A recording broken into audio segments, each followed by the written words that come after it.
யார் யார் எந்த குலத்தில் பிறந்திருக்காளோ எந்த குலமும் மட்டம் இல்லை, எல்லாரும் உயர்ந்தவர்கள் தான், எல்லாரும் பகவானோட குழந்தைகள் தான்.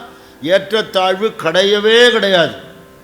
ஆனால் யாருக்கு என்ன வேலை கொடுக்கப்பட்டிருக்கோ, யாரால், பகவானால், வேதத்தால், அதை அவரவர்கள் செய்ய வேண்டுமே தவிர எல்லாரும் சமம்.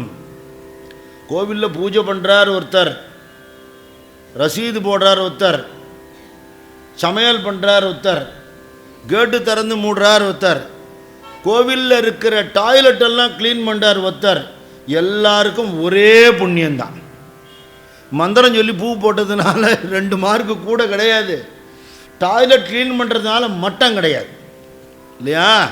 எந்த இடத்துல நீ எந்த குலத்தில் பிறந்துக்கோ, உன் குலத்துக்கு உண்டான கடமைகள் என்னவோ, எதை நான் தான் வகுத்தேன்னு பகவான் சொல்கிறார். வர்ணாசிரமத்தை வகுத்தது நான், தீர்மானம் பண்ணினது நான், அந்தந்த ஜீவன்களுடைய குணத்துக்கு ஏற்றாற் போல பண்ணியிருக்கேன்.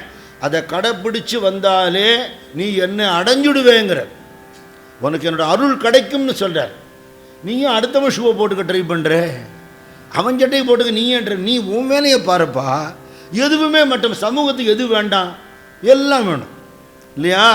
சாதுக்களுக்கு அதனால சமதர்சனம் இருக்கும், யார்கிட்டையுமே வேறுபாடு காட்ட மாட்டான், எல்லார்ட்டையும் ஒரே மாதிரி இருப்பா. அப்படி இருக்கிற தன்மையை நமக்கு கொடுத்துட்டா நமக்கு ஞானம் உண்டாயிடும் இல்லையா?